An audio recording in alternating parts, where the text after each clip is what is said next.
Also a different topic, but just using the forum. Nina, I have the pieces lying on my desk for diecast exhibits. Oh, But great. I need a shipping address and some phone number, stuff like this for the shipping company. Then I can arrange the shipment. Okay, great. So I'll send you. Yeah, thanks. We have holidays tomorrow and on Friday, but it will be on the way on Monday, I think. Okay. Let's see. Ami, did you talk to Zach? Zach is not going to make it, unfortunately. That's why I asked to record. Okay. I guess we can get started. Mm-hmm. I think, Ruedi, you feel comfortable with all the people in this meeting. You know most of them, so I will let you take lead. So I hope that I can provide things that are interesting for you. So welcome to everybody. I know a lot of you already, but some of you might not know me.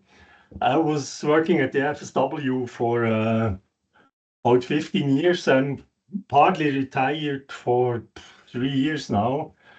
And we had collaboration for a long time already with Civan, maybe myself and with Ami and also with Eyal.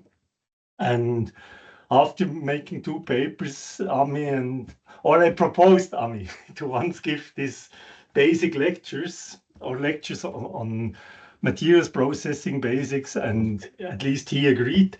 It looks like there is a lot of people who, I don't know, you must be here or you look forward to be here. I don't know. No, Really. we want to be here.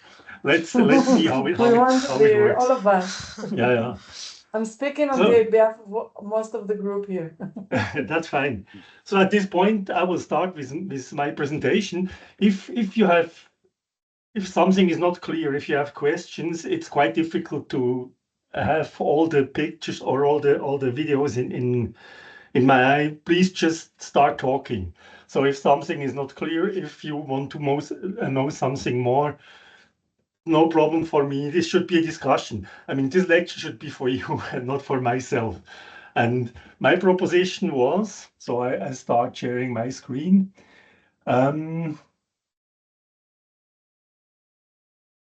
Does it share? Mm-hmm. Yeah. And you see also the green point if I point something. That's fine. So my proposition was that at least 2 basic things are interesting from my point of view, at least, to have a deeper or an understanding of what's going on with the process. And the 2 things are the heat conduction and the energy balance. And I proposed really to separate the 2 things, that we have enough time to, if necessary, have some discussion, that you have time for asking things. So what I will do is I will go through the slides I have prepared. I hope all of you already have a copy. I didn't know who will attend, so I just sent it to a few people. You will get the slides anyway afterwards, the most latest version. And if there is something to add, I will add it also. So today I would like to present something about heat conduction, just basic stuff. And for my point of view, it's the role of the irradiance, how you go into interaction with the material. So heating and cooling, what is the process that is resulting from the irradiance? And this could also concern thermal damage in the material. So let's start with something nice and easy. I hope that it's fast enough that you can see the films. This is your daily business. You know all the processes that can be done, at least in the CW range with lasers, from hardening, cutting, keyhole welding, up to remote cutting.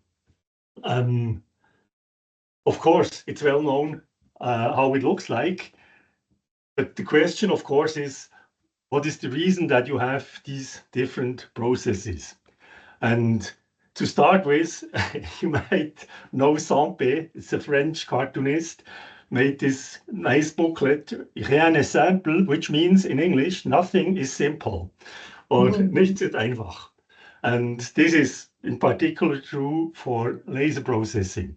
So what you see here, that's your daily life. So we have something which is two neighbors which look like everything is calm, but if you look in detail, of course, it's a problem, and that is what your daily life is.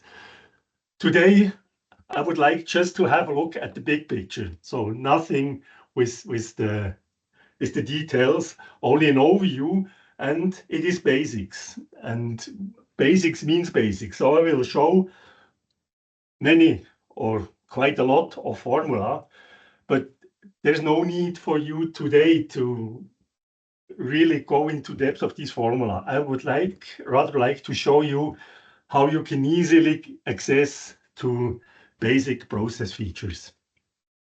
And as literature, I could propose the book of Helmut Hügel and Thomas Graf, both heads of the IFSW.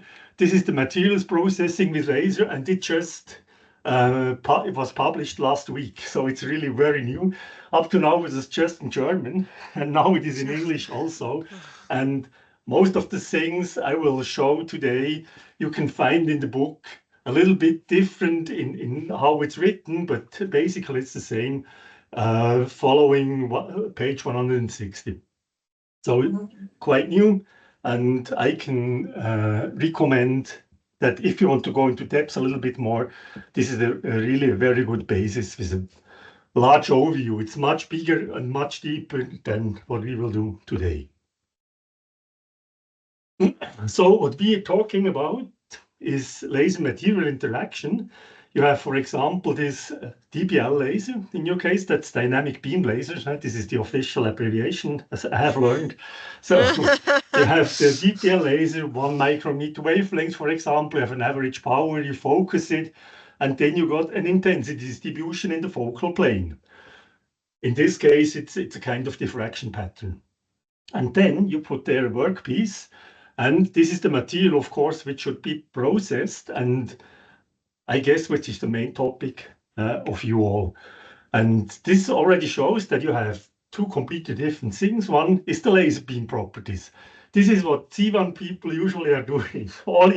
You have a big part of the people doing laser beams. So they develop laser, they look how they are combined and so on. And then the group that is today with us, you're the materials processing group of Rachel, there is the interaction with the workpiece. And this already makes sense that you distinguish between two basic physical quantities. One is the intensity and one is the irradiance, or the fluence and the radiant exposure. So you have a laser beam with this power PL. You focus, you have a beam radius along the propagation direction C. You have the radius, which is getting smaller. You have focus with the smallest radius. And the laser developments in the lab of the laser people, they have this view. They have an intensity in the beam, which is the intensity as a function of the position, I at the position Z, which is the laser power divided by the extent of the beam, the radius of the beam at this position, of course. And in the focus, you have the maximum intensity.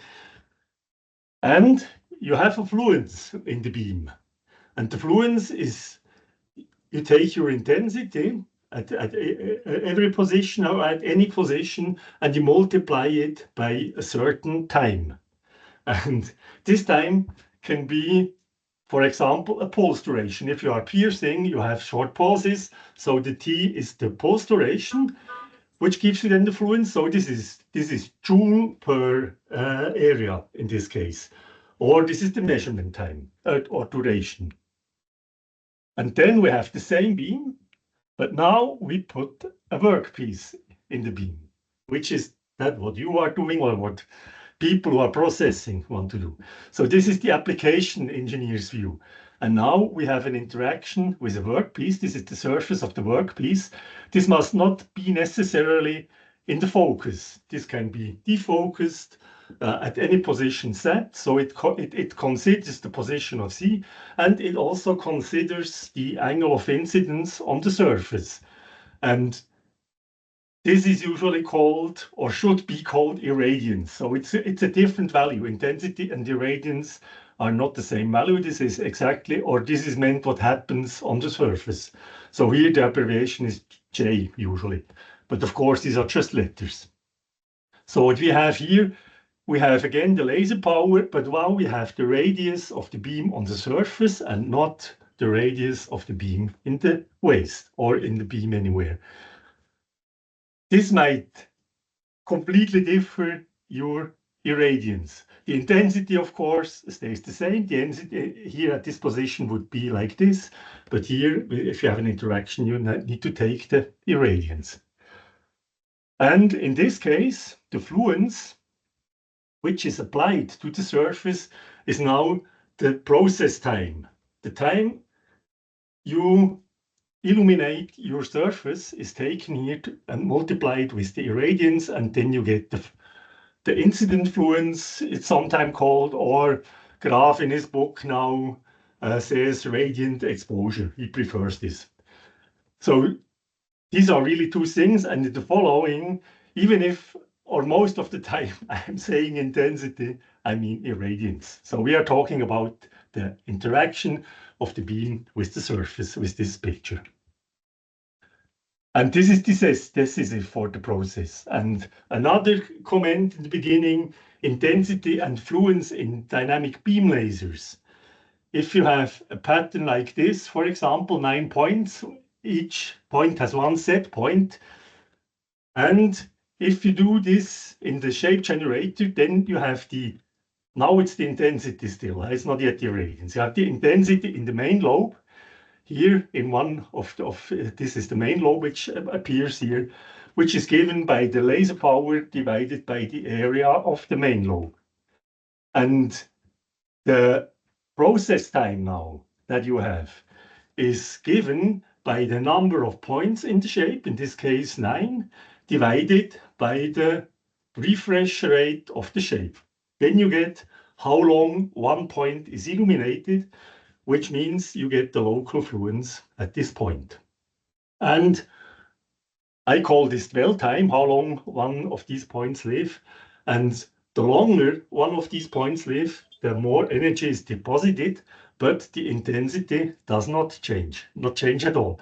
So if you take another pattern with now, again, 9 positions, but 11 points, you still have the same intensity, nothing changes at each point, but at the point here in the center, you get, it's 3 times clicked here, so you get here 3 times longer dwell time than at every other point, which means that you deposit more energy, but your intensity stays the same.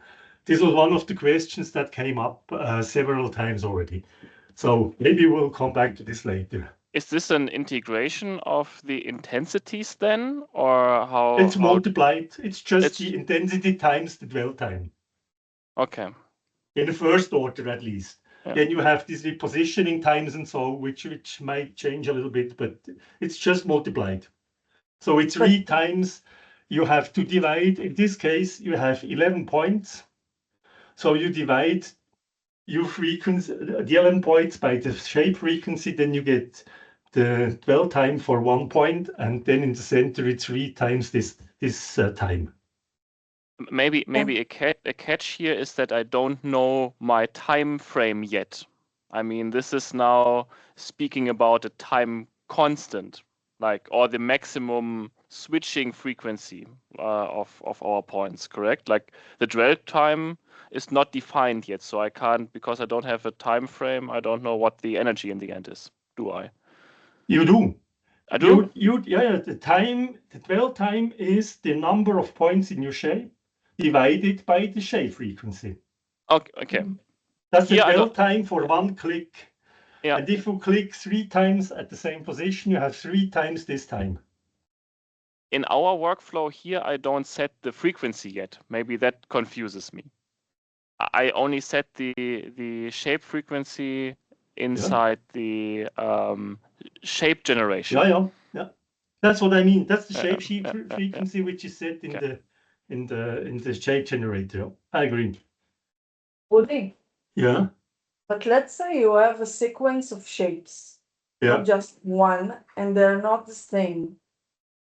Then the calculation would be for each shape separately, right? Yeah.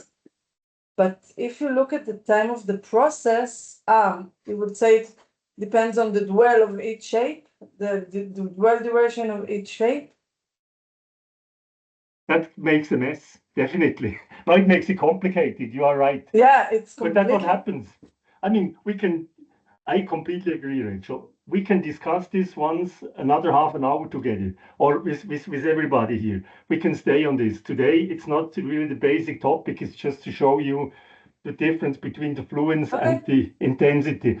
Because what is important, really important, is it doesn't matter how many points you take, it's always the same intensity.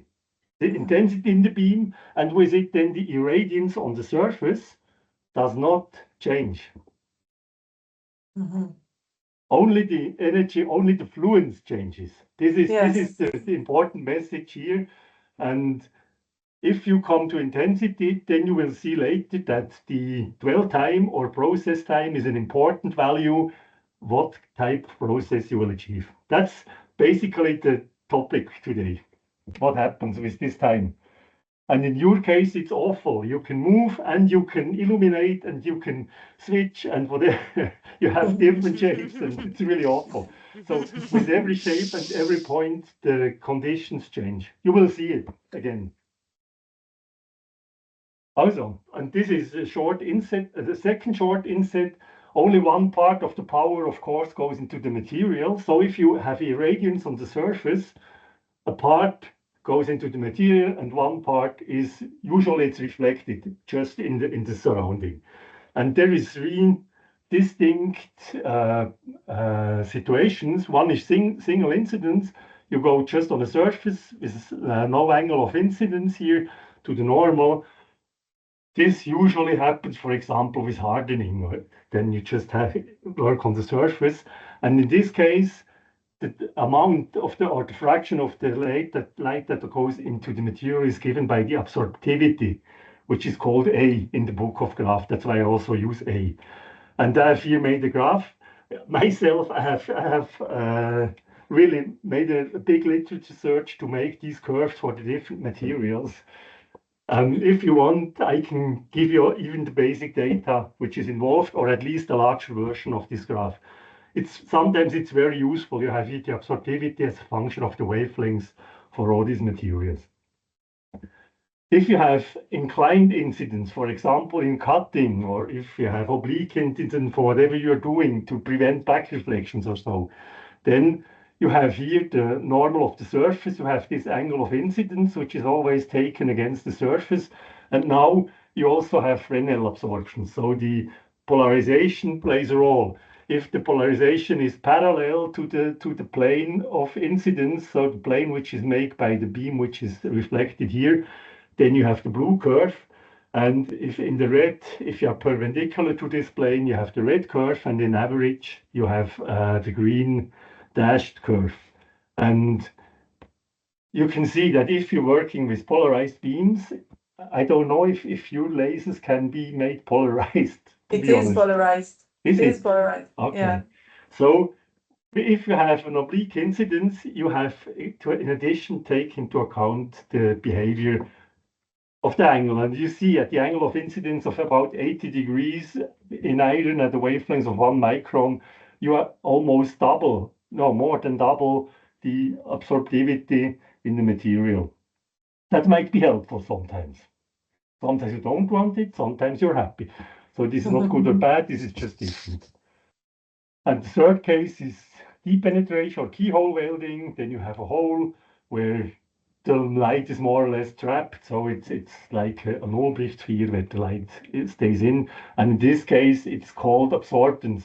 So that's really the physicists' notation. This is absorptivity, which is just material and polarization, and absorbance is also geometry. And in principle, the value at 0 degree here should be the same that you find here in the curve. So these are the three things. In the following, I will mainly talk about absorption to avoid to distinguish between the two. It's not important for what I will explain, but it's important for you to understand if you make deep penetration welding and you have a keyhole which is quite deep, you have an aspect ratio of 5, so it's 5 times deeper than wide, then you have almost 100% of your laser power in the material. If you have aluminum at 1 micron perpendicular just on the surface, you only have 5% of absorptivity. So even with aluminum, you can here have almost 100%, and on the surface, you only have 5%, which makes a big difference in terms of view of heating, as you will see. So the absorption is always a part, which is important. And the question is now, what laser process is initiated? So we now come towards the heat conduction. On this axis, I have the absorbed irradiance now.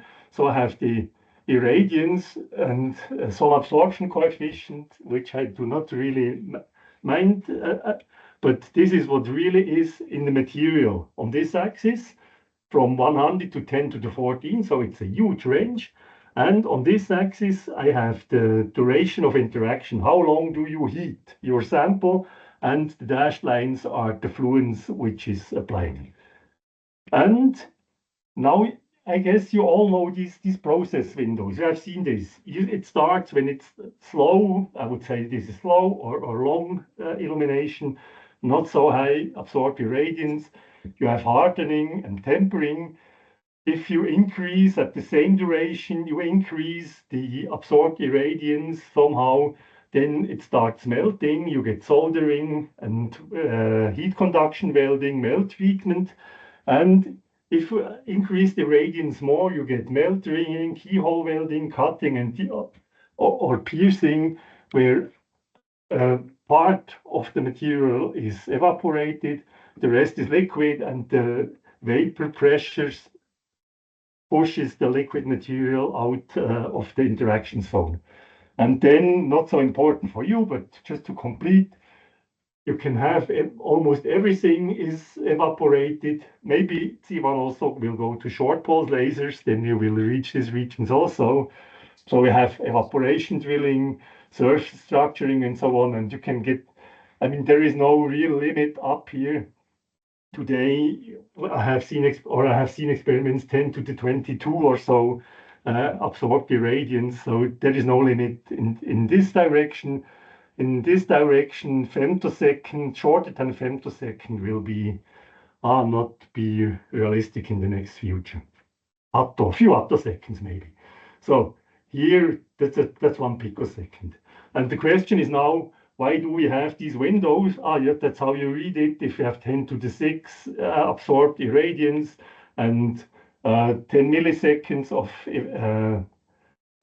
process time, then you end up with keyhole welding. So, and today I would like to answer why we have these process windows. So what we do, we now, instead of interaction, we now deposit heat, if you want, so heat in the workpiece. We again have your laser with an intensity distribution here on the surface. And really for the sake of simplicity in the following, I will just restrict to uniform illumination most of the time.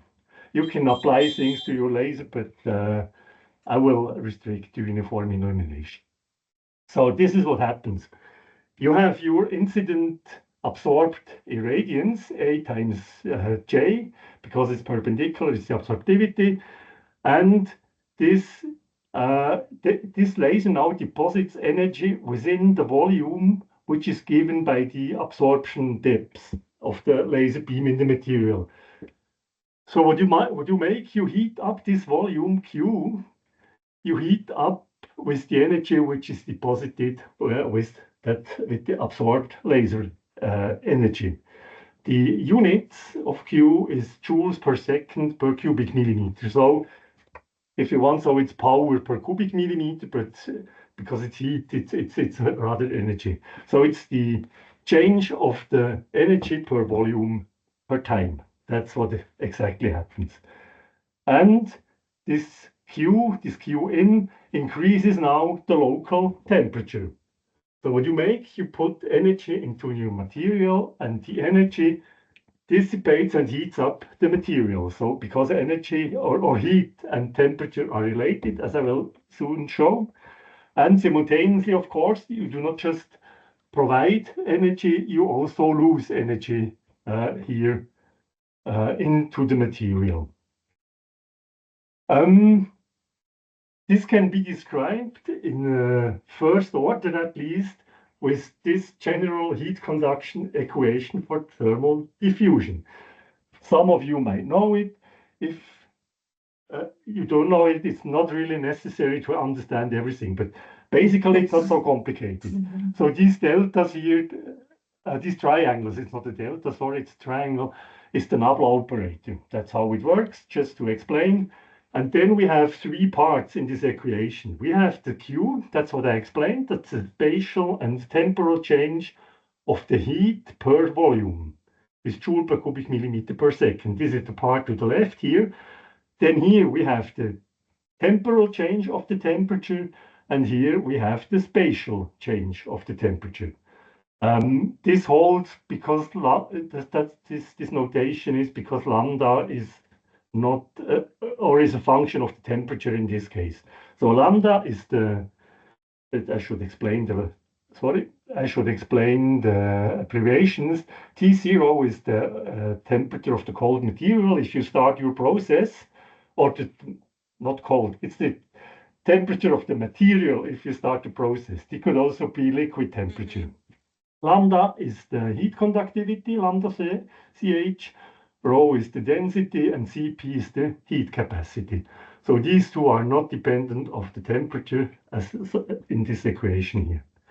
So we have these three things for the temperature and energy, and then here is how well the material can absorb heat. So it's rho times Cp that says how much material or how much energy can you put into one volume, and the heat conductivity, the lambda, says how well is the heat dissipated. So this is the meaning of this equation. And it is a diffusion equation. And just to show you the difference between diffusion and convection, all of you might know that coffee tastes not sweet because of the sugar, it tastes sweet because you stir it. So if you have coffee, you put sugar in and you leave it as it is, and you take a little bit of your coffee, you know it's not sweet at all. If you stir, then it's getting sweet. So it must be, of course, because it's sweet due to stirring and not to the sugar. No, joke. The idea is here it's diffusion. If we just let it stay, then you just have the concentration difference of sugar between the bottom and the top. Very slow dispersion of the sugar. If you make convection, then of course you can make that the sugar is transported to the top with your spoon. So this is convection. I will not talk about convection today. Again, another complicated topic.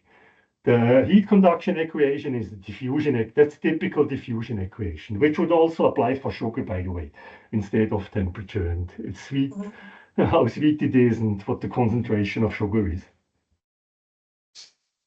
So, and now we would like to have a look at the equation and see what happens if you want to solve it. And you can solve this numerically.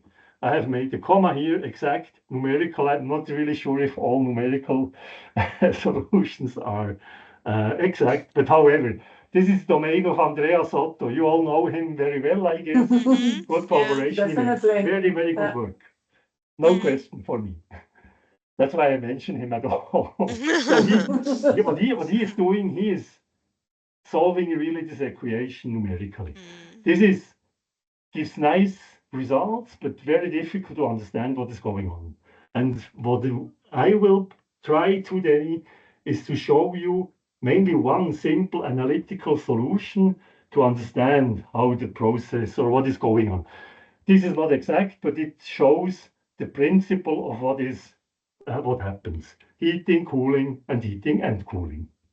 So the most simple solution for this complicated equation is one d heat flow. This was solved by Karslow and Jäger, 1959. You see, it's almost as old as me. What you need is a workpiece of infinite thickness. That's why it fades out here. So it's very, very, very thick. C is from bottom to top. We have an initial temperature in the workpiece. Then we have the laser irradiance. And now all the light is absorbed at the surface. So we have no deposition of the energy in the volume, or almost no. This is fit for 1 micron and short laser wavelengths for almost any metal. You just have more or less the optical penetration depth, which is in the range of a few 10 nanometers or a few nanometers.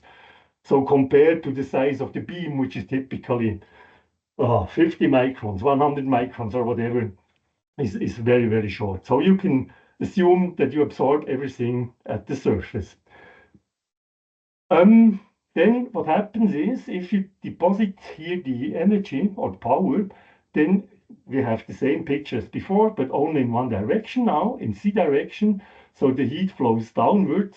And what happens is you get the temperature difference between the temperature, local temperature here, and the cold temperature, that all the heat flows out. So this is my picture. This is the interaction of temperature and heat. The temperature makes that the heat flows out, and the heat makes the temperature that the energy can flow out. So that's why these things are strictly related together. That's, from my point of view, at least what happens. And now we also assume that the focus is huge compared to everything else. So we can assume that this arrow here only goes downwards. So it doesn't go in any side direction. Of course, this is a limit, but I think it's not so important, as you will see, by the way. And now we have a quite simple, Karslow and Jäger, we have this quite simple solution for the temperature increase. I would also like to mention this now. It's always temperature increase. Even if I say temperature, it's never temperature. So it's always the difference between the temperature that you have and T0. So it's always minus T0. And so usually it's simple to say, 20 degrees centigrade is almost zero, at least compared to 1000. That makes sense. Then you can use it. But otherwise, if you start with liquid material, of course, you have to think of the initial temperature. And this is now this simple solution. We have this value here, the LDiff, that's the diffusion length, which is the function of the time. We have the heat conductivity, we have this absorbed irradiance, and we have this strange function, ER function, that's a function like any other function also, with the argument C, which is the coordinate divided by the same value as we here, this LDiff. And for those who want to calculate a little bit, this ER function here, that's the definition. We'll show it again. So let's leave it. But you see here is the error function. The error, that's how the error function looks like. That's an integral of the Gauss. That's why it's called the error function. This is the definition. And usually mathematics software has this function built in. So if you want to calculate with it, you find the error function, and then the other function you can build yourself. So this is not really complicated, and all the rest is very simple. And this is what comes out. I now turn my workpiece, sorry, because now the beam comes from the left. Then we have C direction also in this direction for the graph. This is only for we could also turn it around. So we have the beam now. Oh, it's E. It should be a J. Sorry. So this is the German letter for the irradiance. So if we take this absorbed intensity or irradiance, there should also be a G, sorry. Again, 5 times 10 to the 4 is absorbed with an absorption coefficient of 40%. We take this equation, and then we got these temperature profiles into the material. So this is into the material. Thus the Z direction is now here. And here is the temperature increase above 0 calculated for iron with the CP, well, with all material data taken for the solid material. The blue line is after 1 millisecond, the green after 2 milliseconds, the orange after 4, 8, and 16 milliseconds. So what you can see is it's all, at least over a long range, it's almost linear. What you can also see that it's not linear, the increase of the temperature. And there is in this picture now we have 3 decisive properties what are very important, I think, for laser processing. What you have is the maximum temperature on the surface. We have the extent of the temperature field during the process, so which then gives the red curve. And we have the extent of the process, if you calculate like this. This is, for example, the blue dashed line is the melting temperature of iron, 1500 about, above 0. And what you can see is if we end up with this line here, neglecting phase transitions here, then you see that the process has a depth of about 300 micrometers. And this is not so bad for having an idea what happens. So if you calculate like this, you can estimate how deep your process will be and also how far your temperature profile will reach into the material. So this is the basic curves, if you want so, and equation for the following 10 minutes, quarter of an hour. So it's the same picture as before. We have the same equation as before with these. I just repeated that you don't need to go to search on every slide. So what we have is this LDIF, as I said before. This is the thermal diffusion length. This is given by 4 times kappa multiplied by the process time. And this kappa is the thermal diffusivity. Some people call it temperature conductivity, which means when this value is big, then we have a larger extent of the curves here. This is the heat conductivity, density, and heat capacity. So the bigger the density and heat capacity, the steeper will this curve be, and the larger the conductivity, the flatter will this curve be. This thermal diffusivity gives the extent of the temperature field at about 9% of the maximum temperature on the surface. This is, for those who want to calculate, it's the E error function of 1 divided by the E error function of 0. So 1 means Z equals this LDIF, and 0 means that is equals 0. So this is the surface, and this is the E error function in the depth of the LDIF. That's why we have this quotient here, which gives them 9% about. So this is the extent of the field. After 4 milliseconds, this is the orange curve, 1200. So about that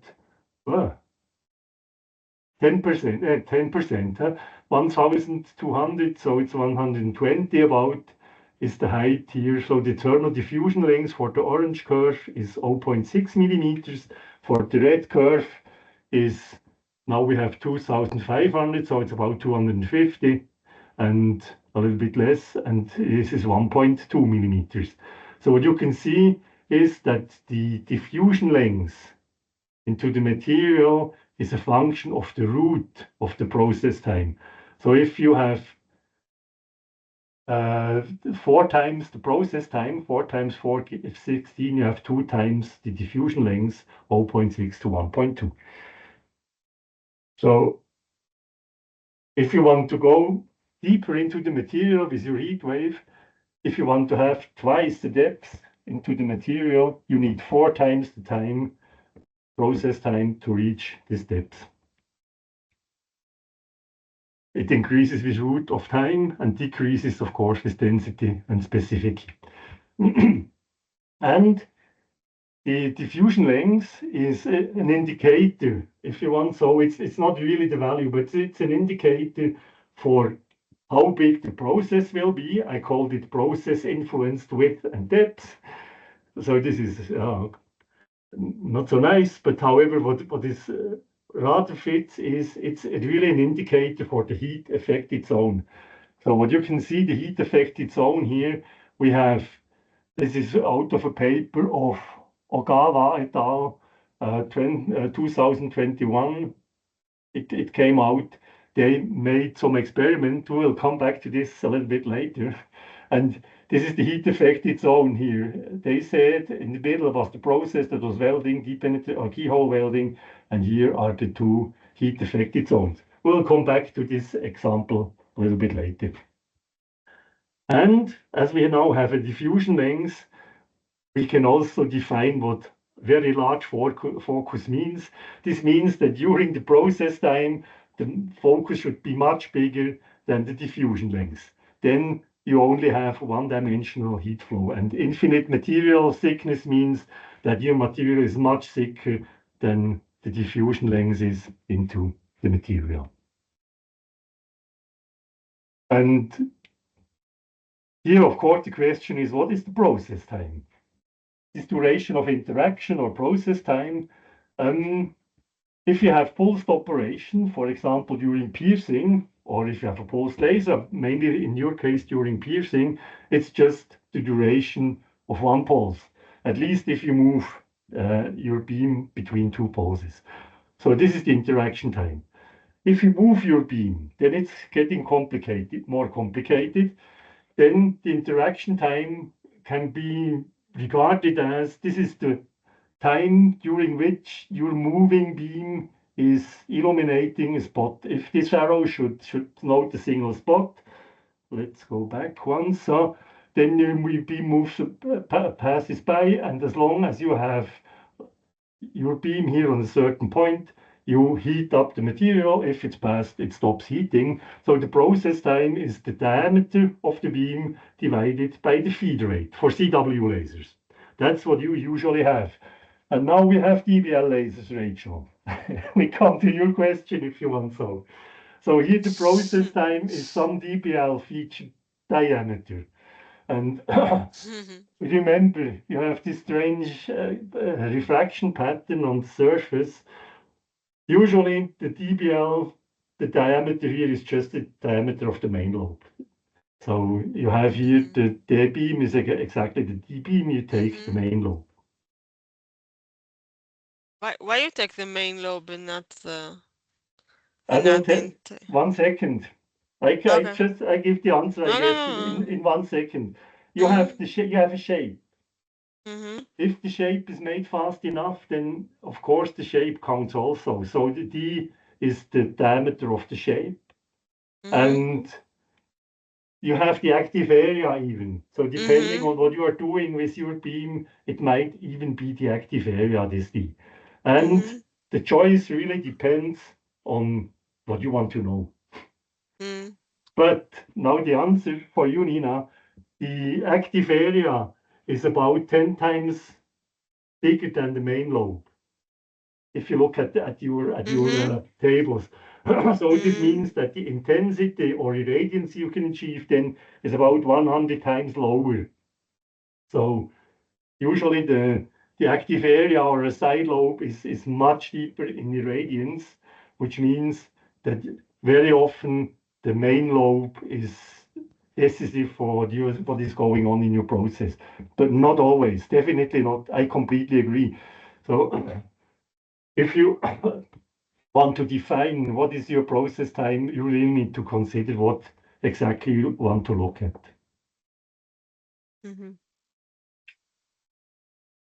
Sorry, there is no general answer. It's not.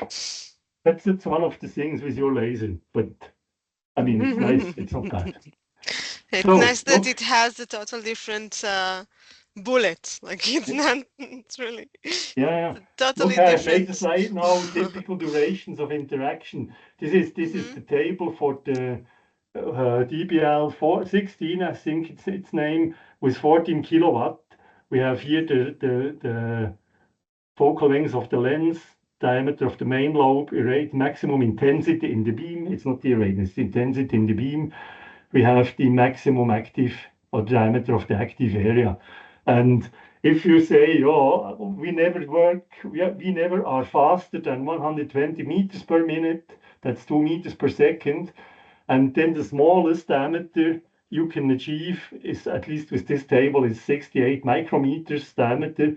Then you end up with 34 microseconds as process time. So this is the short end. That's the shortest you can do, more or less. Of course, you can discuss to get faster, you can discuss to make it smaller. It's clear, but that's how you have to define it, where you really can be. And for the examples today, we end up with about 10, 20 microseconds, 10 to 30 microseconds. And for the longest time, you say, oh, we go very slow, we make hardening or whatever. We have 0.1 meter per minute. Then, and we take the active area now as an extension of your heating source. Then we end up with about 2 seconds. So from my point of view, if you use your DBL laser, you are always in the range between a few 10 microseconds and 1 second. I mean, it's still 5 orders of magnitude. You can achieve. Yeah, it's a huge range. Yeah, but I mean, it's nice. The more you can, if you only have one parameter, then it's very simple to do things. Yeah, it's nice but complicated. Never mind. However, that's about the range, seconds to 10 microseconds. And to come back to the thermal diffusion length, one thing is how far goes this heat. The other thing is have thermal quality. And a lot of your customers, I guess, they say we want to have a heat affected zone which is smaller than. So I call this LT thermal quality. I call this thermal quality. That is my own expression. But usually the design rules say this value should be smaller than a certain value. And this has direct implications on what you are allowed to do. So we take again the thermal diffusion length, and we say now the diffusion length must be smaller than the thermal quality, which makes sense, of course. If your heat does not reach the region, then you will not have a heat affected zone. So this is, if you want, so the maximum condition that you reach it. And this means if you then reformulate the formula, then you can see that you have a process time which must be smaller than this amount here. So there is no chance. If you want to be below a certain extent of your heat affected zone, you must fulfill this very simple equation. And here is just the material, and here is also material and process time. And of course, if opla, now I have changed my, sorry, my pointer has changed. Maybe I have to double click. So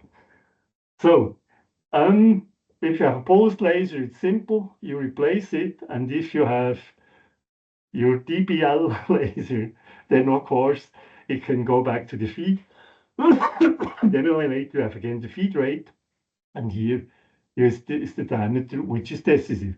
And if you are doing hardening very slow, 1 second, then it might be the active area. If you're moving fast, deep penetration welding, it might be the main lobe diameter, which you have to take here, which then says how fast you move your process, that you have a heat affected zone, which is smaller.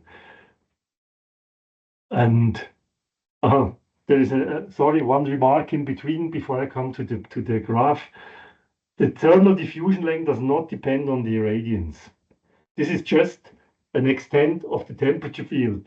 If we had this picture before 2000 degrees, 500, with these values, when we double the irradiance from 5 times 10 to the 4 to 10 to the 5, all the rest is the same. This is what happens. So the temperature increase is, the diffusion length remains constant. In this case, it's 1.2, 0.6. And now, of course, it's at a higher temperature because the maximum temperature changes. Remember, it's always at 10% of the maximum temperature. So the two diffusion lengths are the same. So the penetration depth into the material is the same. That does not depend on the irradiance. So whatever you do, if you want to have a certain depth or not have a certain depth, it's always the time and never the irradiance. So, but of course, the temperature increase is doubled. That's linear with the irradiance, as you can see. And this also means that the process depth is changing. So the temperature influenced depth, if you want so, does not really change because the diffusion length stays the same, but the depth of the process, of course, changes. But that is what happens if you change the irradiance. What you do is you make hotter, but not deeper, if you want so. It's the same definition. And for estimates, the diffusion length is fine. You can take this value of the blue arrow here out of the graph. There is no analytic formula which calculates this value really for the given temperature. Maybe one of you has interest to try to find the solution. I didn't, at least. So find this value is cumbersome, but the diffusion length is very nice. So to get an idea where you end up, the diffusion length is nice. This is just for you. Don't read it now. Material constants, I have no translation up to now, sorry. No, it's German expressions, but I guess you will find it out. It's not so complicated. And I use these values. I have collected these from a lot of sources myself. Sooner or later, I will translate it, promised. And you will get it. I use these values for the calculations in the following. And instead of using the equation and calculating all the times everything, you can just take the graph. That makes life very easy. So I have calculated the thermal diffusion length for some common materials. On this axis is the duration of interaction, the T-pros. On this axis is the diffusion length in micrometer, and these are the materials I've taken. I could also, if you would like to have another material, you can tell it, and then if I have the data, it's very simple to calculate, of course. This is just an Excel sheet now. And usually it's very simple to just use the graph instead of calculating things. Small remark. Below, if you go to short pulse laser, below 10 picoseconds, everything is different. So, but we are much longer. You remember, we are in the range of 10 to the 6 to 1. 10 to the minus 6 to 1. So one thing is you can get out the diffusion length. The other thing you can also get out, if now your customer says, I want to have 10 micrometers of diffusion length, not more, which is this 10 to the 1 here, it's in micrometers. So, and you have, let's say, iron, then it's a little bit simpler. Iron or steel is the blue one at the bottom. So it's also the sequence of the curves. They go here, and you say you have 10 to the minus 5, so 10 microseconds interaction time. If you are slower, you will have larger diffusion lengths, and you will have larger thermal influence. If you have copper or aluminum tungsten, there's the three curves here at the top, then if you want 10 micrometers, then you need to be at a few times 10 to the minus 7. So it's in the range of a few hundred nanoseconds, which is quite fast or a quite small spot to achieve this. And this usually fits. So if you are in this range with 1 second or 1 millisecond, you can never go below 100 micrometer of thermal influence in your material. Has nothing to do with the laser. It's just a question of heating and heat conduction.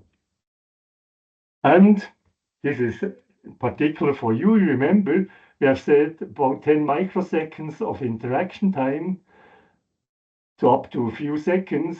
So the green, it's blue. Should be blue, but it's transparent and it becomes green.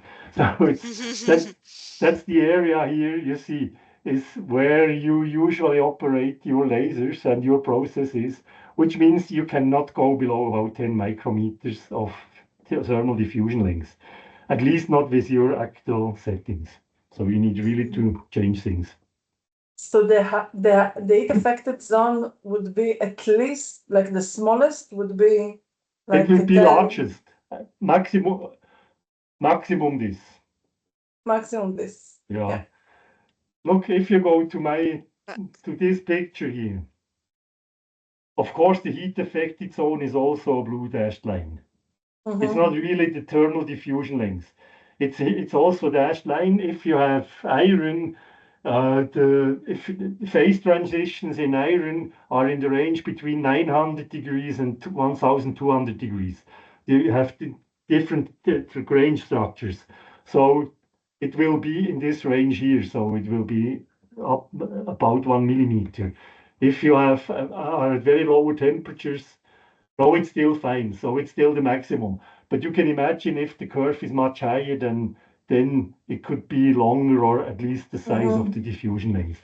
But very often with your common process parameters, it's really a good indicator what you need to have or what you can achieve with your laser setting. It's not that sharp as I have shown it, but it's very, very close to be that sharp. So you can use it as it is. So that's what I have said, huh? So we have now about 3/4 of an hour. It's strong. Small exercise. This is the example I've shown. They did tear probes. So what they did, they welded here in the center of the tear probe. This is the Ogawa et al. 2021. And that was the text I have found in their paper. The laser welding was conducted under conditions of electric power of 4 kilowatt. A welding speed of 1.5 meter per minute, defocusing length of 5 millimeter, and an angle of 5 degrees. So what I did is I said, we have an average laser power of 4 kilowatt and the feed rate of 25 millimeters per second. That's just that is divided by 60. And they focus by 5 millimeters difficult. So the question is, what is your expectation for the extent of this zone? You remember I've shown you the picture. What do you guess? What is the extent of the heat affected zone? Anything missing? You see this like in school. Now you need to work. You can also discuss if you can. I don't know if you're in the same office, some people. I don't see this.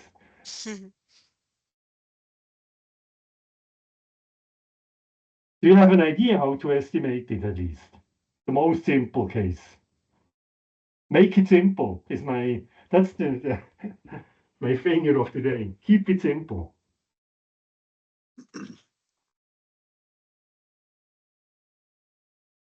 So I think you would want to say the time of the process maybe to understand what is the duration.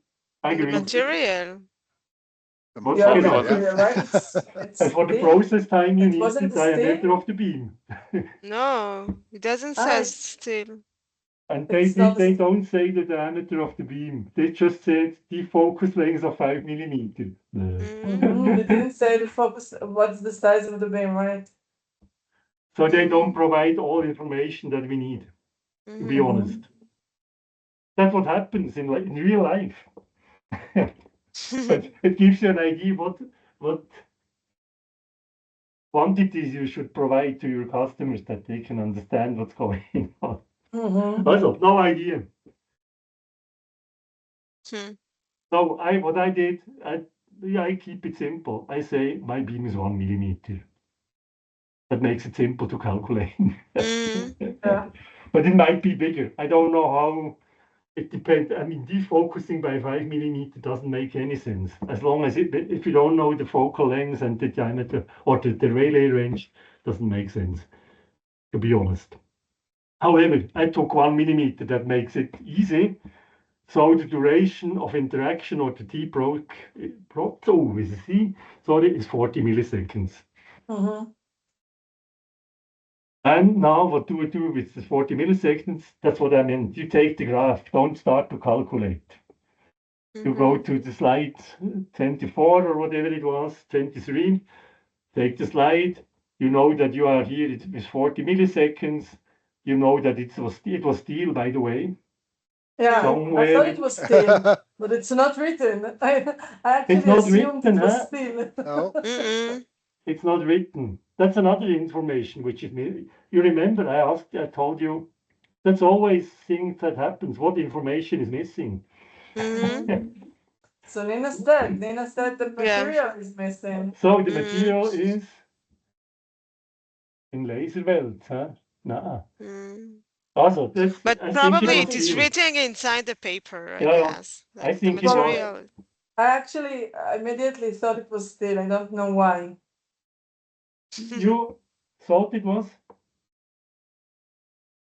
What did you thought? Ach, I thought it was steel. Oh, I guess it was an alloy, a special steel alloy, but it was steel. Okay, 40 milliseconds, that's here. And it's the blue curve. But if you would have another alloy, you see it's 12 orders of magnitude here, 7 orders of magnitude here. So it's really a guess. It's not the perfect solution, it's a guess. And then you look here, you end up with about 600 micrometers. And this is the width of the has. And this is the width of the heat affected zone. This is what I said that you can use as an indicator for the heat affected zone. Yeah. So this is diffusion length. Here it was liquid. So we have here at the border, we have this heat flow into the material, which is in the range of 1 millimeter. That's what you can say. Maybe the beam was 2 millimeters, then it's 1.2. So it's not so. I do not want to tell you that you can calculate very precisely this value, but if you get here this 40 milliseconds out, then you know you are in the range of several hundred micrometers, maybe even millimeters. And if you look at the result, you see, oh, that might be true. So, Ruedi, if it was copper with these results, you will get a much higher heat affected zone? You would end up here, yeah. Yeah. So which is about almost 10 times higher. Yeah. And it's mostly because of the conductivity, right? But it's not just. There's also it's divided by density and heat capacity. And copper also has a high density and a high heat capacity. So the heat conductivity is high and the others are also high. Then it should remain about the same. No. Agreed, yeah. So it's mainly about the heat conductivity. Yeah. So density and capacity are as with iron, but the heat conductivity is much higher. We can go back to the numbers if you want. So what I want to prove just is this diffusion length has something to do with the extent of your heat affected zone in the material. You can maybe you have to add also part of the liquid here. It's clear. It's not exactly clear. So this is the first part. If you want, so from my graph, I should have shown the graph again. You remember my curve. The second thing I wanted to show. Do you want to have 5 minutes of break or 2 minutes? Coffee, something. I think we're okay. I'm okay. Guys, you say something if you want. I'm also okay. Okay. I'm still fine. Yeah, we're okay. let's continue. Okay, let's continue. So the second Ruedi, thing. but do you need break? Me? Yeah. Ruedi, no, me not. No.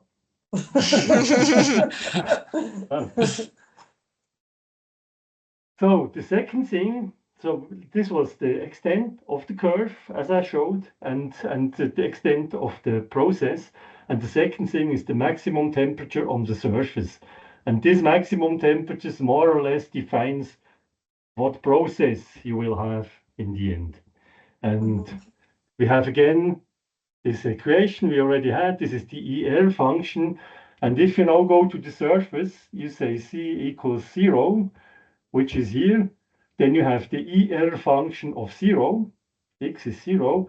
And then it's getting very simple. So this is 1 over pi, and this becomes 0. So if on the surface, this complicated function is just 1 over pi. That makes life easy. So what you end up is here, this part is just 1 over pi. And then it's of course easy to calculate the maximum temperature after the duration of interaction. This is the surface temperature here, C equals 0, T, and as a function of T. So this is the root here multiplied by the irradiance. So it's linear with the irradiance. I think I've written it down, yeah.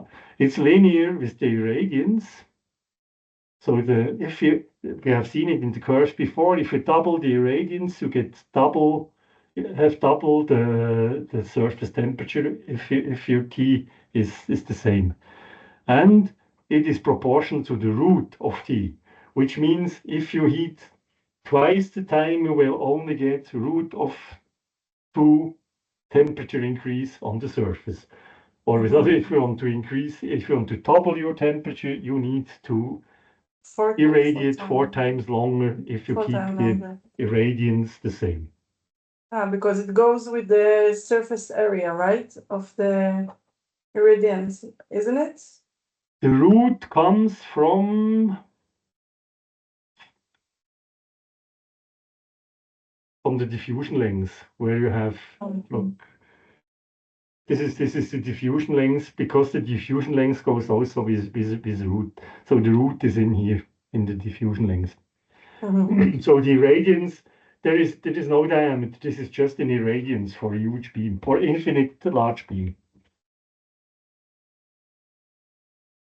So what you can calculate now is the maximum temperature on the surface for the typical DBL regime. I have again taken the same laser. You have to replace, of course, this table with an actual laser. If you have a different laser, this is the surface temperature again.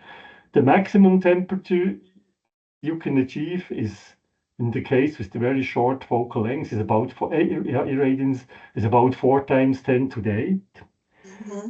And this means that if you make a graph with this surface here, less is always possible. If you reduce your power, of course, you can go down to 0. So you can reduce the radiance, but you can. Actually, I end up with 10 to the 8. That's not so clever, sorry. So we have 4 times 10 to the 8. I should have 10 to the 9. Sorry, my mistake. I made this today. This is a little bit fast, but the principle does not change. So what you have here is the blue line is for 1 microsecond of process time. The orange line is 1 millisecond of process time, and the red line is 1 second. These are the 2 boundaries we have seen before. And here is now the temperature you can achieve.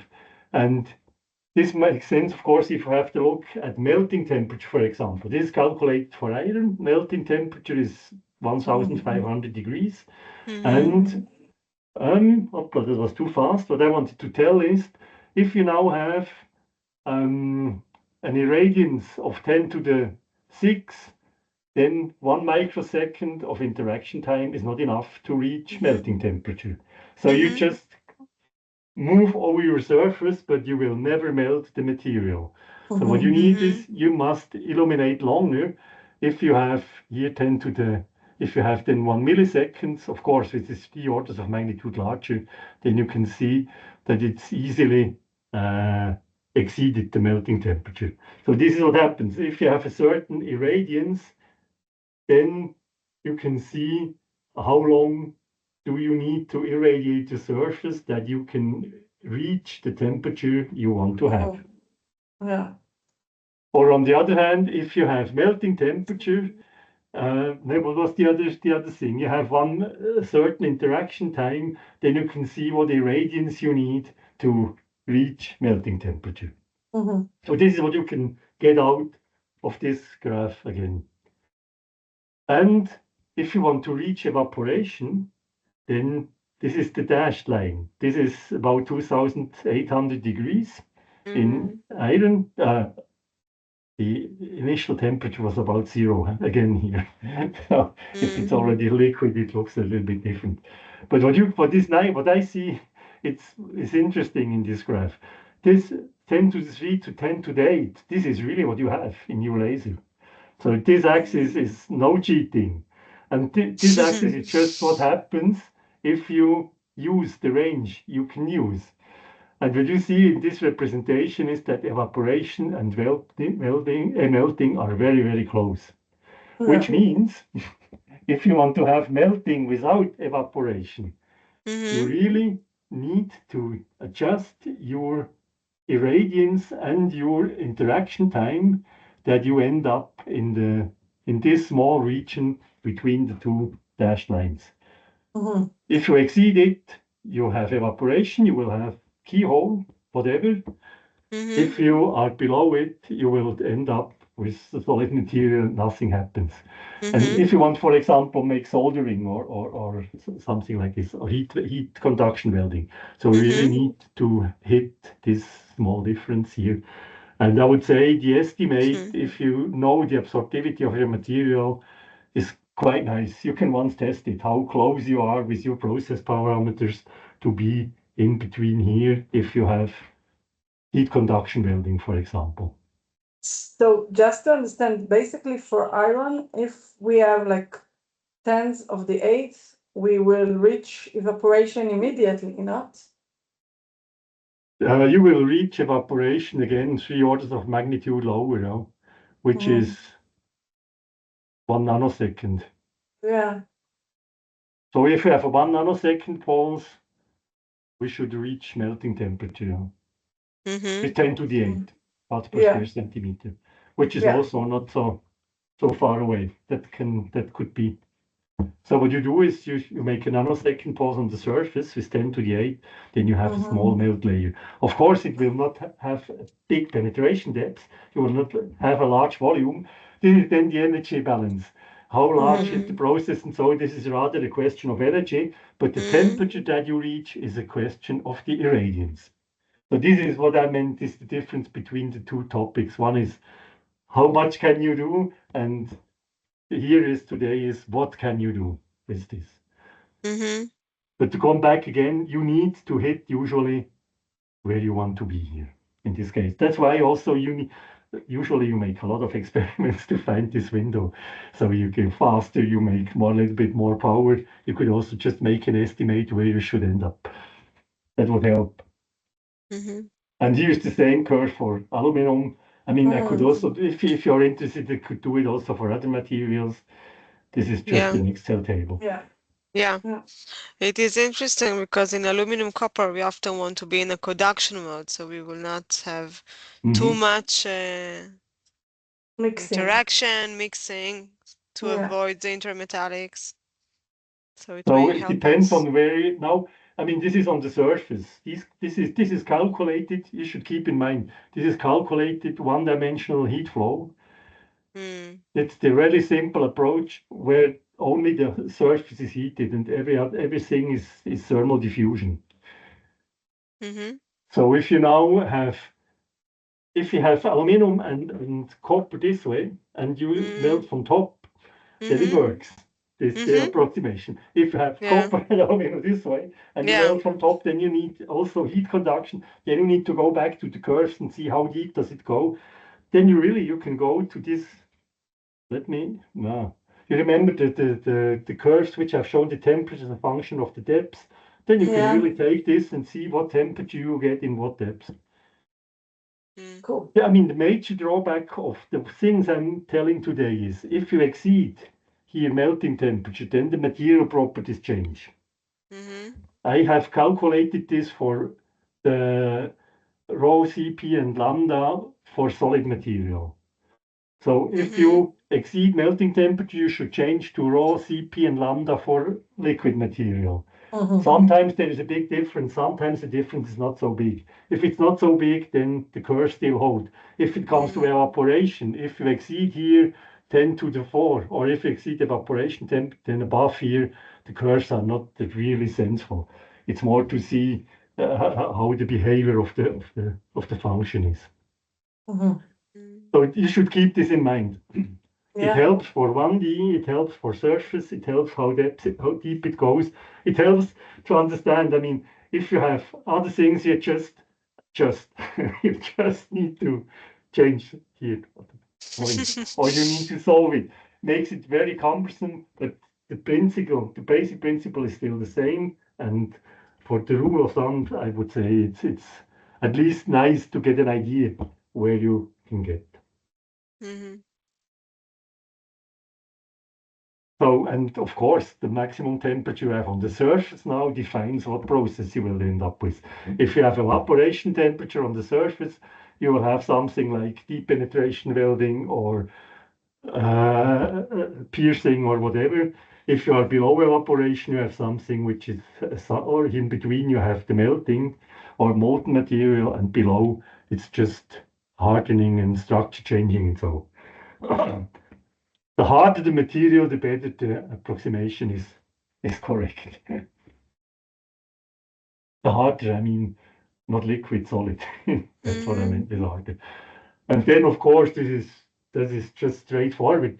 If you now know what you want to achieve, you can solve this equation for the process time that then looks like this.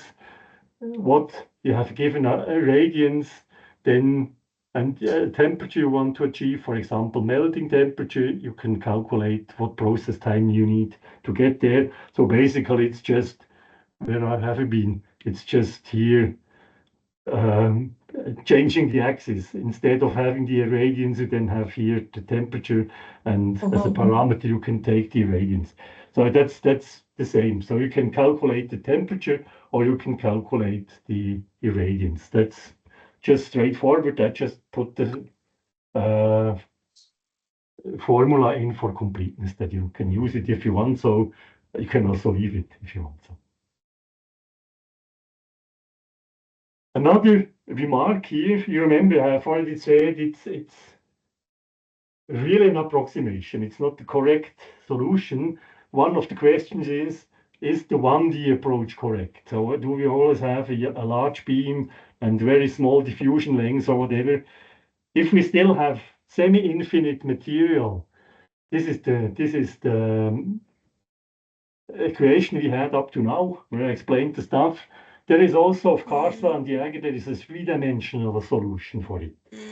So instead of having here, it's just an irradiance, which means an infinite beam, if you want so. Infinite material, XY coordinates, it's also an infinite beam.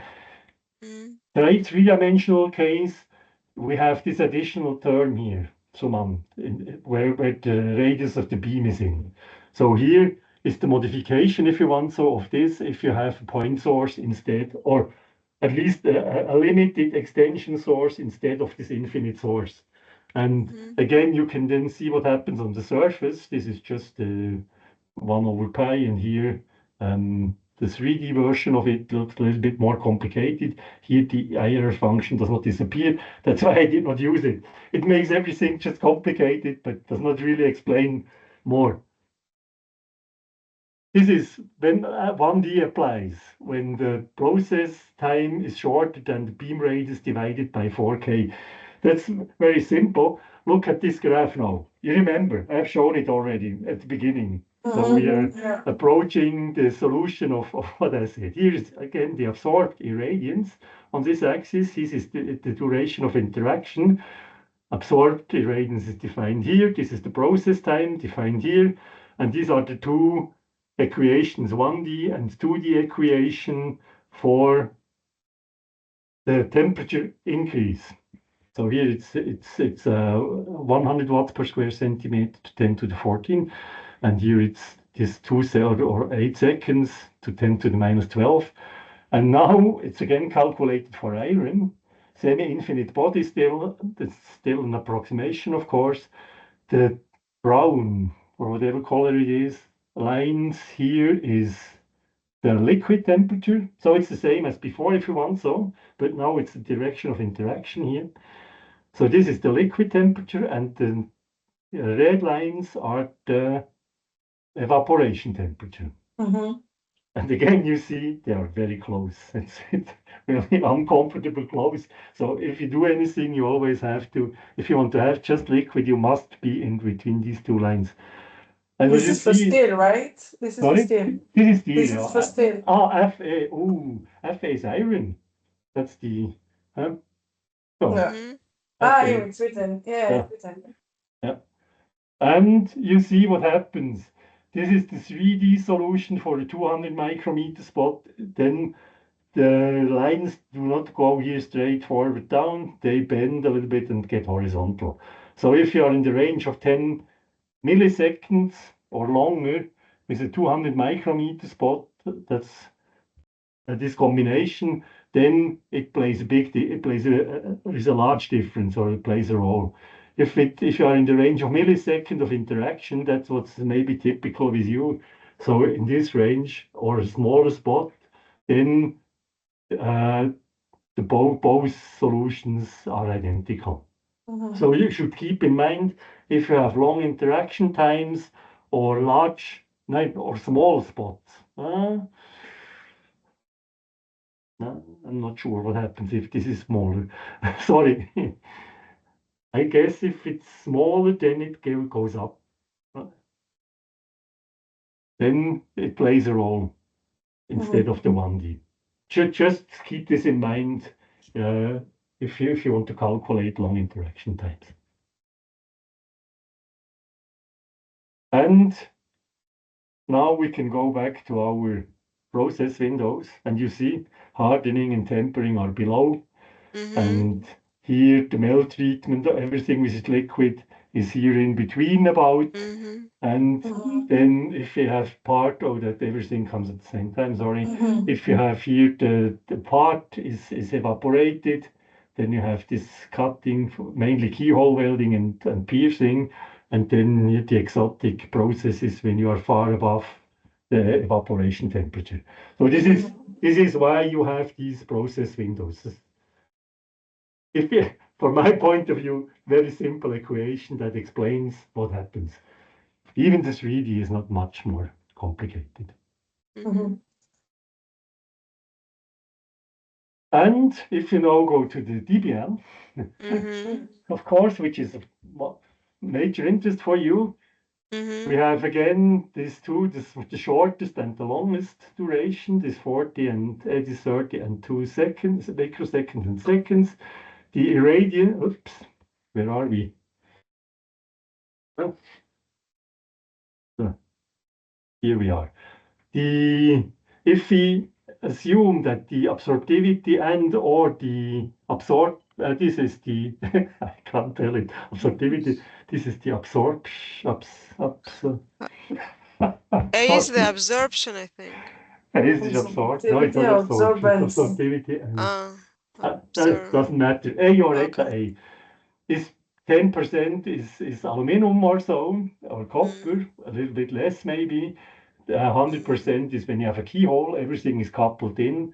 Then you end up here with the least is 2.5 10 to the 7 divided by 10. That's then about 2 times 10 to the 6. And the maximum is, of course, 100% coupled in. Whatever reason is this 4 times 10 to the 8. And this defines a window where you are with your laser here.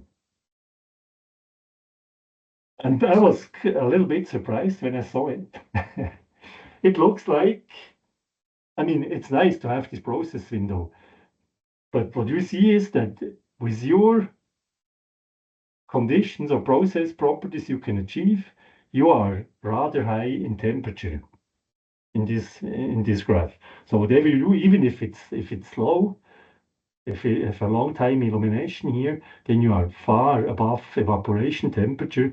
Here, when you're quite fast, then you are in the range of deep penetration welding and piercing melt ejection drilling. So otherwise, you are quite high with 14 kilowatts. That's the point.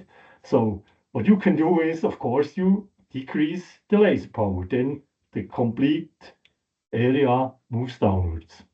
Because here is the irradiance. If you have, instead of 14 kilowatt, 1.4 kilowatt, then everything is an order of magnitude lower. And you can achieve keyhole welding also with this feed. So this is the reason why that's what I pretend now, why you very often have to reduce your power when you make a process. Or one of the reasons. Otherwise, you will be too high in temperature. I don't know all your parameters, but it looks like this is reasonable for me. Maybe you can think of it and discuss it internally once, if you want, or with me. Or what you can try is move faster. If you want to turn up the laser, make the beam a little bit smaller, take the shorter wavelengths and move faster. Then you have other problems, of course, but you have not the problem that it's too hot. So Yeah. then the energy balance comes. You don't have the big process. You need maybe to move twice over the same region or whatever. But this, I mean, that's what thing you can do. You can move your patterns. With your laser, everything is a little bit more complicated. You see, here is the biggest active area. So this includes all the side lobes. And here is the smallest main lobe. This includes only the main lobe. And you are in between here somewhere, but it looks like in general you have a temperature which is too high if you use the full laser power. That's what came out for me just by putting the numbers in. To be honest, I was a little bit surprised that it's so high, but it looks like it's correct. At least I didn't see the mistake up to now. But it's only too high for penetration or Like for it's for the surface, right? or for process stability as well. Process stability, it's getting too hot. So we have a huge amount of the material is evaporated, which means that you have a lot of vapor pressure and a lot of ejections and so on. So maybe this can explain the large amount of smoke or fume that we have compared to other lasers. Maybe because you always have fundamental mode. This is one, I mean, it's not a problem, it's a feature. Your main lobe is fundamental mode, more or less. And in other fiber lasers, the main lobe, or the only lobe, has an M square of 10. So it's the same power, it's usually 10 times bigger, which means it's 100 times deeper here already, because it's the irradiance. So it's an area. So if the diameter of the beam is half, then of course you have, or this 1/10, then of course you have 100 of lower here, or it's half, then it's a factor of 4 lower. So this is one of the reasons. If you choose the small beam, then you need to move very fast that you don't get very high temperatures. So you need to reduce the interaction time. And what about the frequency? If you use like a very high frequency, it will change something, right? Yes, maybe, no. Yeah, of course. If we're using a high frequency, effectively we are increasing the size of the beam. The main lobe. Of the beam. If you are the very beam. fast, I wouldn't call main lobe, I would call it the beam. Like you will. Because but we want to be in. Moving. We want to be in, like, my feeling is we want to be in the dynamic mode, where I agree with you, Robert. Yeah. where we're doing things dynamically, and add it as a feature in order to have quasi-static for a second pass or whatever. Yeah. But Definitely. this means, Robert, then that this value here is the diameter of your process. Somewhere here, somewhere in the set position, somewhere between the X set and the deactive area, which means that instead of having 68, you then have, with the same parameter here, you have 500 or so, which is a factor of 100 deeper already.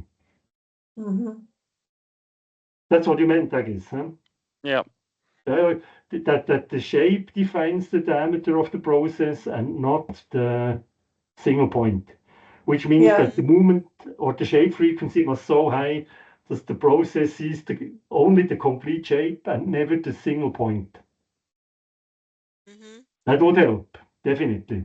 Yeah, that would help. But that would more or less counteract a little bit because then we don't have the steering effects anymore.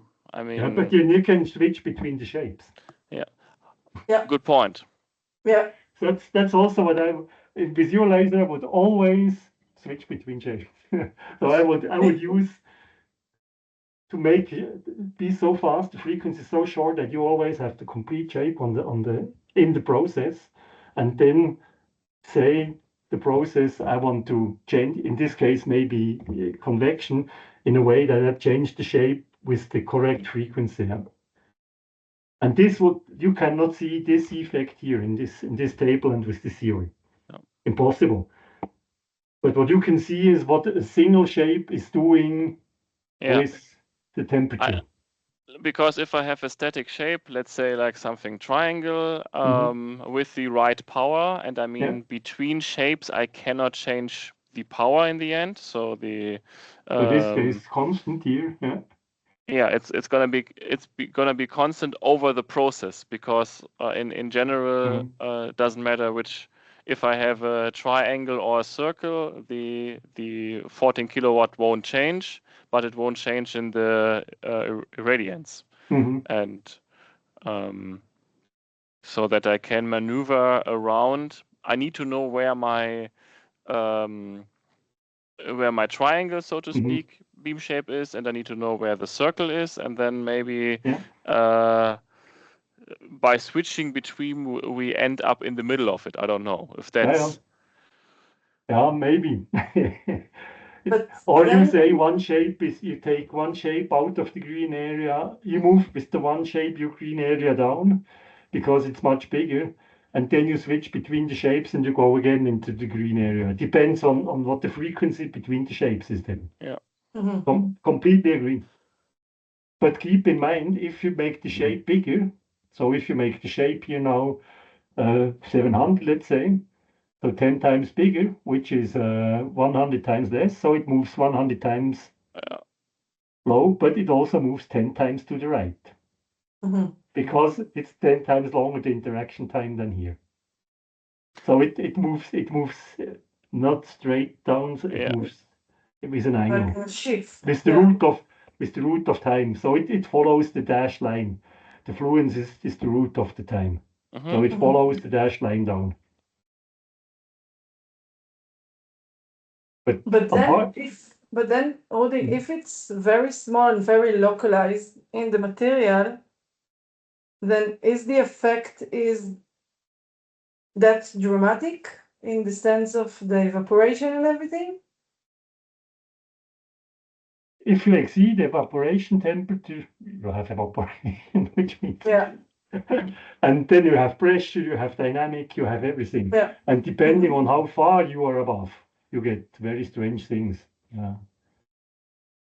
Interesting. But I mean, learning from this and real world applications and weldings right now, I think mostly I was playing with frequency and how we move around our interference pattern. And but I really like the idea of also thinking about the more educated approach, where it's less than the dynamic just steering, because we learn that we have really high power and we have a lot of evaporation going potentially. Meaning that the approach of working on beam shape dynamics between two beam shapes. This is basically what we're doing for the thicker section. Like your dot and inwards U thing, yes. Yes. So again, today I cannot provide things for the DBL lasers. I can provide things to try to understand how you can proceed. Maybe it helps a little bit. This would be another exercise. What would you expect? I see what the time says, so you can make it yourself. It's you have these parameters, then you end up with keyhole welding. But you see, you have to reduce the laser power to 1.4 kilowatt. And then you have your pattern, which Robert now discussed. This is another thing. So, and then we have cooling. This is really, I just make 2 minutes because it's not so interesting, but it's important from my point of view to see what happens. You can make cooling. This is the part which describes heating, the equation I've shown before. And now this is a trick. I think this was also Carso and Jäger. They just have added a negative heat source. So they said we have a negative heat source for cooling, same way. This is again identical, but only with a time shift of the process time. And that makes that this is now the green line after 16 or 5 milliseconds of heating. And then you see how the temperature decays if you stop the laser at this point. And you see that from the linear behavior here, it comes like a Gaussian decay. And what is, from my point of view, most important is it takes 50 milliseconds from 2,500 degrees down to 500 degrees. So cooling with heat conduction, with diffusion is very, very slow. So if you heat up the material with your laser, then you are close to evaporation temperature, and then you let it cool down and takes 50 milliseconds. So if you make multipass or move your beam, then you usually have still very high temperatures if you don't have enough time to wait. So the cooling is really just straightforward, and then you can make heating and cooling still with my Excel or MATCAD Excel table, and then this is now in the as a function of time in a certain depth. This is what happens at the surface. You see heating, then you stop after 5 milliseconds, and you see cooling down. So you see heating is very fast, cooling is very slow. And if you go in the depth of the material, you can see if you now have a certain, again, this blue dashed line, certain process steps, or you take hardening at 1000 degrees, then you can see how deep your process will still work and where it just heats up. So if you have now heating and cooling, you can see at what depth you have what temperature behavior as a function of time. And here now you can really read out what happens in the depths of the material. So here you could also read out if you have heat influenced or heat affected zone or not. There is no analytic solution or explicit solution to get these ranges out, but the graph, I would say, is very instructive. That's why heating and cooling. Heating, if you have understood how heating works, then cooling is just straightforward, adding this negative heat source. So this is basically the end of one-dimensional heat flow. Of course, it's not the end of the story. This is you remember, this is your daily life. I just want to finish. I skipped one slide. Now don't look. I skipped this. So 2 slides. This is moving beams calculated with my MATCAD with your main lobe and side lobes now for different laser powers, different irradiances in aluminum with a very high feed rate. And you can see that this is in the feed direction. This first main side lobe makes heating above melting temperature, but no evaporation. This is evaporation. Then it cools a little bit down. And then you have the high peak, which is evaporation temperature, and then the side lobe behind, the small side lobe is still above evaporation temperature. So this means the first lobe makes liquid, the main lobe makes a deep hole for heat, for keyhole welding. Then it even, hopla, where is my point there? So this is why when you see like in the fast camera, you sometimes exactly. That's exactly what you see. and then it goes below the evaporation. You even have a small liquid band here, and then you have again a small keyhole, and then it comes down. If you hit the parameters, if you go to 1.5 kilowatt, you see that only the main lobe makes liquid at all. Here is not even liquid, and here is solid again and a little bit liquid. So you can calculate this easily with moving Gauss beam. It's still simple. If you want to have calculated it, I can once show how it works.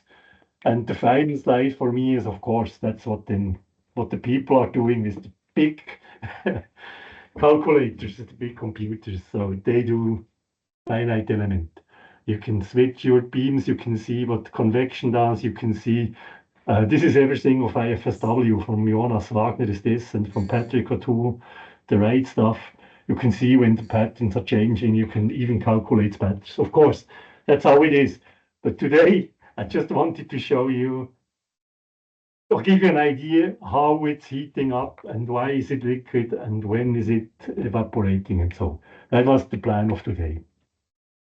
So these are the heat conduction does it, that you have these windows, you have these heat affected zones, and you have some extent of the process. So for me, that's the end, you see. I would say leave this slide here. We have 1.5 hours. That's fine. Is that correct? Is still somebody awake? No. Is there any questions? Derek? Also, I have no appointment now. I'm open for discussions, of course. But Ami said after 1.5 hours, everybody wants to go home. Yeah.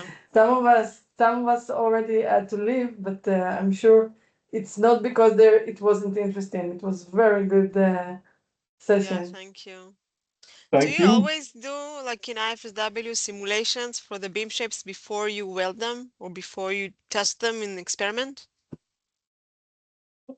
To be honest, I guess it would have been a good idea that people from the FSW would follow this small lecture.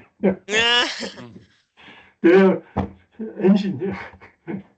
Sorry, they have also very often they have the plan. No, they don't make the calculation is difficult.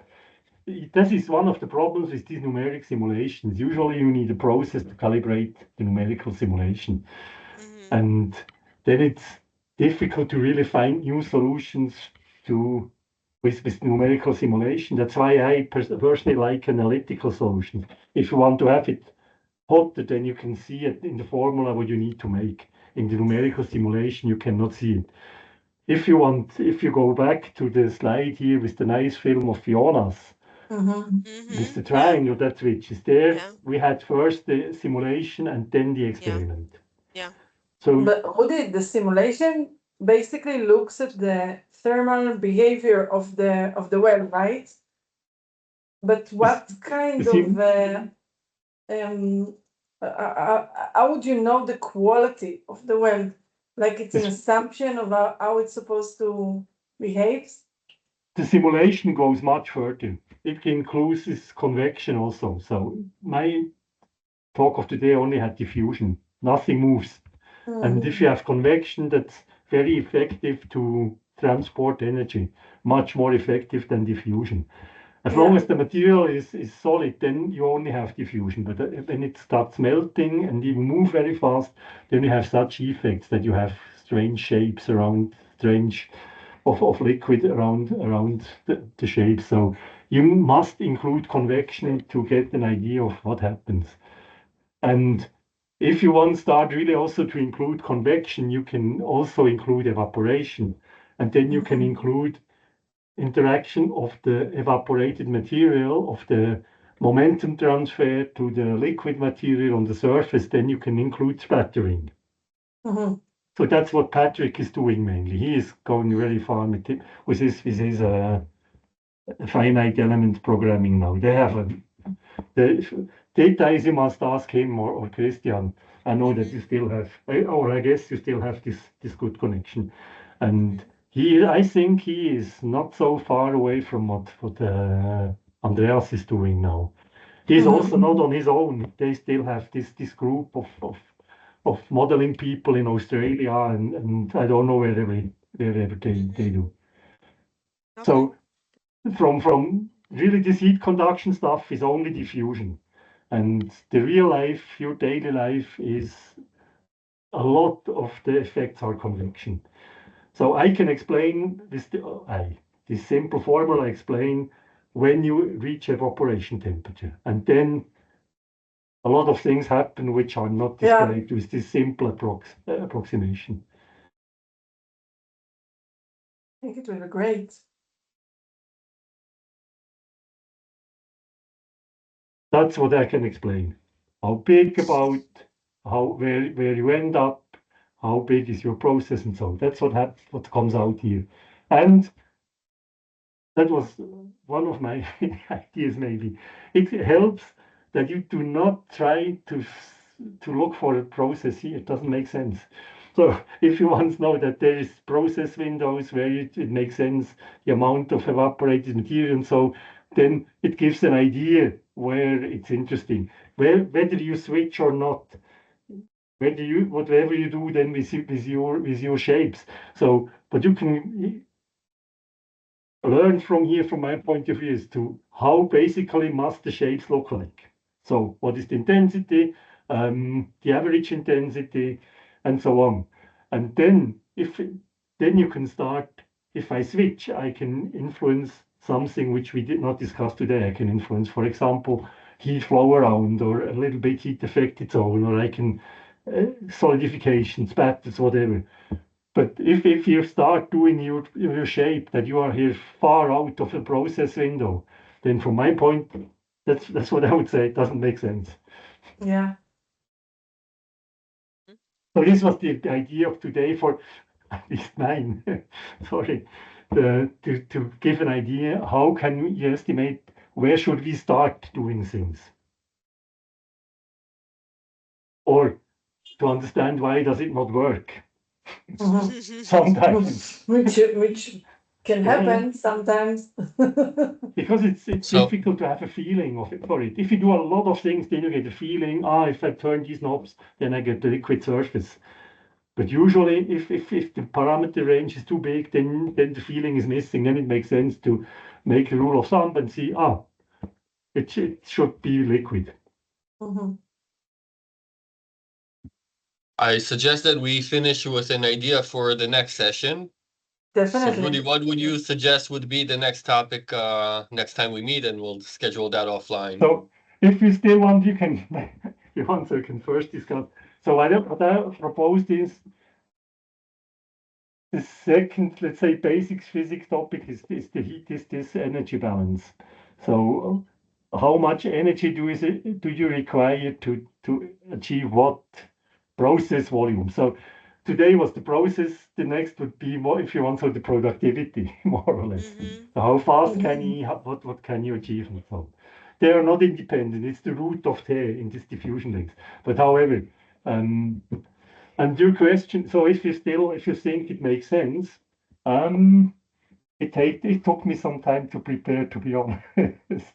So it's based on a lecture I have given at the FSW, or at the University of Stuttgart. This was in German and not specifically or adapted to your lasers. It takes, let's say, a few weeks. Huh? Yeah, makes sense. Few weeks. It will take time from our side as well. Okay. But at least now we know what will be the topic. So for me, if you think it makes sense to discuss one or two slides again, we could, for some of you people, we could even arrange an hour somewhere in between, because there is no preparation needed. We just can go back, have a discussion on it, short, if you would like to. Maybe Rachel or whoever, if you want to organize. We'll talk about it. We can easily do it. Yeah, definitely. That's fine. And to have the next topic is a few weeks maybe before I don't know when you start with summer holidays. We don't. We don't. You don't have holidays. The kids have, but we don't.